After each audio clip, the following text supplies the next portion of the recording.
और चलिए अब रुक करेंगे छत्तीसगढ़ मध्य प्रदेश की खबरों का और छत्तीसगढ़ की बात करेंगे जहां पर प्रशासनिक सर्जरी जारी है। जी हां, 41 आईएएस अधिकारियों के बाद 20 और आईएएस का ट्रांसफर किया गया है। अंकित कुमार गर्ग एसआईबी के आईजी बना दिए गए हैं, तो वही ध्रुव गुप्ता को सीआईडी का आईजी बनाया गया। इसके अलावा दीपक कुमार झा सरगुजा रेंज के आईजी बनाए गए हैं। तो बड़ी खबर आप तक पहुंचा रहे हैं। छत्तीसगढ़ में एक बड़ी प्रशासनिक सर्जरी देखने को मिली है। 41 आईएएस अधिकारियों के बाद अब 20 और आईएएस बताए जा रहे हैं जिनका ट्रांसफर कर दिया गया है।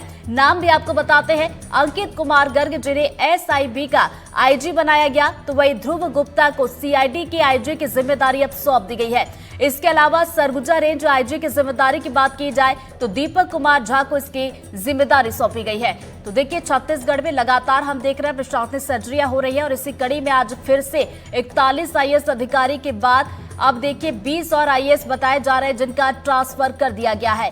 तो ये देखिए सूची आपको एक बार फिर से बता दें। अंकित कुमार गर्ग की बात की जाए तो एसआईबी के आईजी इन्हें बनाया गया है। ध्रुव गुप्ता जिनको सीआईडी का आईजी बनाया गया। इसके अलावा दीपक कुमार झा को सरगुजा रेंज आईजी की जिम्मेदारी सौंप दी गई है। तो देखिए, इसके पहले देखिए आईएएस अधिकारियों को लेकर अपडेट आई थी और अब देखिए 20 और आईएएस का ट्रांसफर कर दिया गया। ज्यादा जानकारी के साथ हमारे सहयोगी जुल्फिकार हमारे साथ जुड़ गए, सीधा उनका रुख करेंगे। जुल्फिकार, देखिए एक बार फिर से बड़ी प्रशासनिक सर्जरी देखने को मिली है। बिल्कुल, सरकार ने बड़ी सर्जरी की है क्योंकि इसके पहले अगर देखें तो 41 आईएएस के ट्रांसफर किए गए थे, जिसमें 11 जिलों के कलेक्टर बदले गए थे। अब छत्तीसगढ़ में अगर देखें तो बीते दिनों से लॉ एंड ऑर्डर के विषय को लेकर भी चर्चा हुई थी। इससे पहले भी कैबिनेट की बैठक हुई और उसके पहले कई प्रशासनिक बैठकें हुई और चर्चा की जा रही थी कि छत्तीसगढ़ में लॉ एंड ऑर्डर के विषय पे आईपीएस ट्रांसफर हो सकते हैं। तो अब ये जो बड़ी खबर आई है आज, उसमें से 20 आईपीएस अधिकारियों के ट्रांसफर किए गए हैं, कुछ के प्रभार बदले गए हैं। जिसमें अगर देखा जाए तो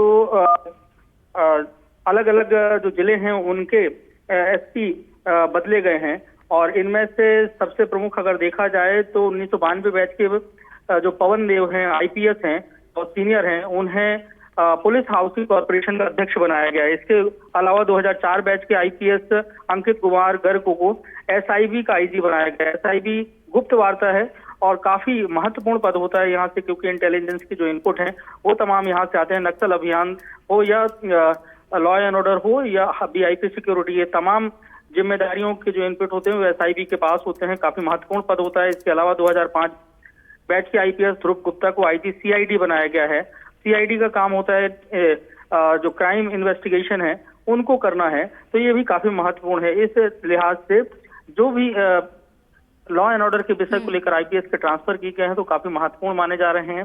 दीपक कुमार को सरगुजा रेंज का आईजी बनाया गया। मतलब देखें तो पूरे तौर से पूरे प्रदेश की जो लॉ एंड ऑर्डर के विषय में आईजी और एसपी, इनके तमाम लोगों के ट्रांसफर किए गए हैं, प्रभार बदले गए हैं। अभिषेक सांडिल को राजनांदगांव रेंज का आईजी बनाया गया है। बालाजी राव सोमावर को पीएचक्यू आईजी कानून व्यवस्था आईजी रायपुर मुख्यालय में उन्हें पदस्थ किया गया है। और इसके अलावा आजाद शत्रु बहादुर काफी महत्वपूर्ण पदों पर पिछली सरकार में रहे हैं। पिछली मतलब डॉक्टर रमन सिंह की सरकार में रहे, लेकिन पिछली सरकार में देखें तो ये लूप लाइन में रहे, लेकिन अब इन्हें फिर वापस लाया गया और डीआईजी गुप्त वार्ता में पुलिस मुख्यालय में इनको पदस्थ किया जाएगा।